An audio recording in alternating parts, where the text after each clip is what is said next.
So today I am here to give my thoughts on the latest chapter of Ichi the Witch, which is chapter 88.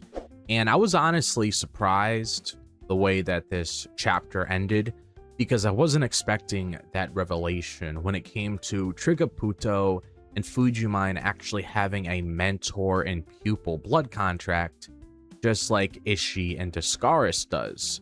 So that makes things even more interesting, and I have a lot of questions about where things are headed moving forward that I do talk about when it comes to this review overall, when it comes to my thoughts on this chapter and everything. But wow, that was like one hell of a revelation. Like, I wasn't expecting anything like that. And when it comes to other things, like definitely what I saw towards the end of the previous chapter with Minakata and Descaris, playing a little ping pong game, we got clarification exactly what that is. And it also seems like things are being set up with Kumugi, which, hey, I'm all for that, because I love when the main female character of the series, gets some time to shine, and it seems like Nishi is definitely setting up something like that. So now that I sprinkled the sort of things that I'm going to be talking about within this video, let's just dive straight into it and talk about Ichi the Witch Chapter 88. And we're almost at chapter 90, which is awesome. Then after that, 10 more chapters until at chapter 100, and hopefully we get an anime announcement. So please, Weekly Shonen Jump, give me that tweet you always post where it's like, hey, so-and-so is going to be having a big, awesome announcement in the next issue, because I need an Ichi the Witch anime next year in 2027. One of the biggest things I wanted to talk about after reading the latest chapter of Ichi the Witch was finally learning about what Descaris and Minakata were actually doing. Because ever since we saw them playing what looked like ping pong at the end of the previous chapter, I kept wondering exactly what the actual purpose behind this was. Like, I knew they were playing some kind of game, but I just didn't understand the context of it, so I was glad that this chapter finally explained everything. And as soon as they introduced Magipong, everything immediately, made more sense to me, and I actually thought this was a really cool concept. It's basically a magical version of table tennis, where the racket acts as wands and the ball acts as spells, allowing young witches to get a feel for magic battles in a much safer environment. Instead of throwing them straight into dangerous situations, they're learning through a game that still teaches them the fundamentals of combat, and I thought that was a really creative idea. And also made the interaction between Descaris and Minakata a lot more enjoyable, because now there was actual context behind everything that they were doing. And obviously Descaris is jealous of Minakata because of the relationship that he has with Ichi. Minakata has been there teaching Ichi how to hunt, ever since we saw that towards the very beginning of the series, and he's basically become one of the biggest mentor figures in his life, while Descaris also considers Ichi her disciple as well, which we know they have a mentor and pupil relationship with one another, and I love their relationship too. And because of that, it just makes complete sense why there's this little rivalry between the both of them. I just really liked getting that clarification, because it was honestly one of the things I was most confused about towards the end of the previous chapter. Because sometimes when you get like that little small explanation like that, it just can completely change how you look at something. And that's exactly what happened here. And now that I know what Magipong actually is, I appreciate these moments between Descaris and Minakata a lot more. And I thought it was really interesting just, seeing them bicker back and forth, and Descaris just talking a lot of shit to Ichi, talking about all the wrongs that Minakata did. And then she's saying stuff like, oh, is this, really somebody that you looked at as a mentor? Like, it was just really funny stuff there towards the beginning of the chapter. Kumugi was another character I wanted to talk about, because it really feels like Nishi is setting up something much bigger for her. Because throughout this chapter, we see her beating herself up over everything that happened to Fujimine after being brainwashed.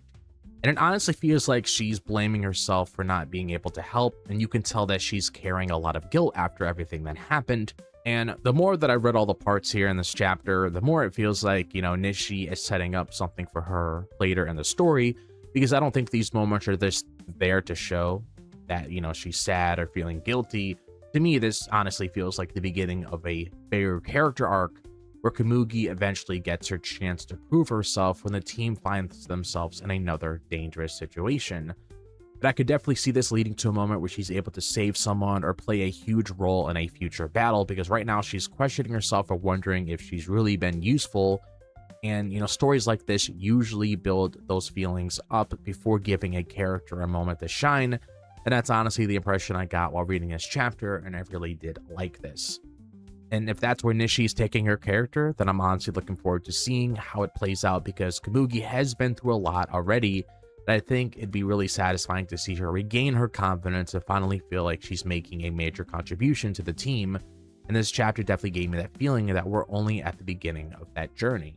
And the ending of this chapter completely caught me off guard, because as soon as I got to that final reveal involving Tricaputo and Fujimine, I literally had to stop for a second, because I did not expect to see that at all. Learning that they have a mentor-pupil blood contract completely changed the way that I looked at their relationship, because up until this point, I honestly thought they had like some sort of history together. Maybe they knew each other from years ago or something happened between them in the past. I never expected Fujimine to actually be Tricaputo's pupil, and I definitely wasn't expecting a blood contract to be involved. That immediately raises the stakes, because now the relationship is way more important than I originally thought. The first thing that came to my mind was, what would happen if the Magic Keepers ever learned the truth? Because if they found out about this connection, I don't think they're going to hesitate when it comes to Tricaputo. That's what immediately made this reveal so interesting to me, because now that you're wondering how long the secret can actually stay hidden before someone eventually discovers it, it also makes me wonder why Tricaputo has kept this hidden for so long, because this isn't exactly a small secret. It also leaves me with so many questions. Why is Tricaputo kept all of this a secret? Does she still care about Fujimine despite everything that's happened? Is there another reason she's hiding the truth that we just don't know about yet? Honestly, have no idea, and maybe I'm completely wrong with some of these thoughts, but that's exactly why I loved this ending. Nishi just dropped a huge revelation that immediately gets you thinking about what's going to be happening next, and I can't wait to see where the story goes from here, because, I don't know if the Magic Keepers are gonna hesitate at all if they have to kill Tricaputo. Like, if they find out that there's like an easy way to get the job done, I don't think they're gonna hesitate at all whatsoever. So, like I said, I'm very interested in seeing how everything goes from here. But those are all my thoughts when it comes to this chapter of Ichi the Witch. Like, that whole revelation, it just caught me off guard, because I wasn't expecting anything like that. Like, I would have thought it was like something completely different, but the fact that there's another mentor and pupil relationship involved here, and we know how big of a threat Fujimine is, and look at what she recently did in the, previous chapters that we read when it comes to just all of these different problems that happened when it came to Amadoro, when it came to everything that happened at the headquarters, all the damage that was, caused there, and, just all the brainwashing, just all the stuff that we just read and saw in this chapter. Like, what is Nishi planning here? Like, I'm just like really interested in seeing where this is gonna go, because this is like a big bombshell that we found out in this chapter of Ichi the Witch. But that's all I have to say here. So if you guys have any thoughts regarding this chapter, let me know in the comments. We could talk about it like we normally do. If you enjoyed this one, be sure to like and subscribe. I'd really appreciate it. And also, thank you guys for helping me reach 1,800 subscribers. The next goal is 1,900. But I just woke up this morning and I saw that I hit 1,800 subscribers on the channel. So that's awesome. That puts a big smile on my face. So again, thank you guys for all the support. And also, if you like Ichi the Witch, or if you like battle, shonen, or you just like anime and manga, I make so much content revolving that. So be sure to like and subscribe for all of that kind of stuff. And also be sure to follow me on my socials, see what I do outside of YouTube, join my Discord server if interested, to talk about all the things that we love. That's all in the description. And also be sure to click on the bell for notifications so you can get notifications just like this one when a new video pops up on the channel. I hope all of you guys are having a great day, wherever the day may be, if it's the daytime, the nighttime, or the evening. And I'll see you guys in the next video. As always, peace out.